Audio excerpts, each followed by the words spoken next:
आरंभ होईछि जाजपुर जिल्लार अन्यतम शक्तिपीठ कुआंस मंगलांक महोत्सव।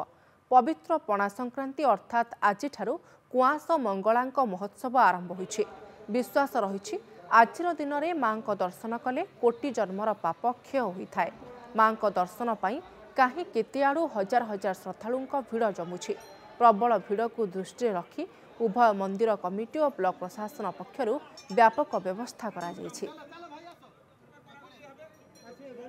पाखे सब भल अच्छी व्यवस्था पवन फवन दिखाई पानी भी सुविधा अच्छी आउ रेस्ट नापी भी अच्छी सब सुविधा ठीक ठाक अच्छी। माँ को दर्शन करी मु बहुत खुशी आ माँ के पाखे आश्री एति मागुणी कर सारा विश्वर उन्नति हो सारा विश्व सुस्थ रुहतु से रोग निवारण कर। मात्र 12 वर्ष है आमर ये कुआंस पीठ ये महोत्सव हो चैत्र मास सारा सबुदिन पर्व थाए।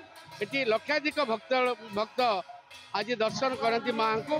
कुआंस ये जो मंगला अच्छा मंगला तले महिषासुर अच्छा एवं सिंह अच्छा जोटा विरल सारा भारत वर्ष रे एमिति कौन जगह ये मूर्ति देखा जाएनी।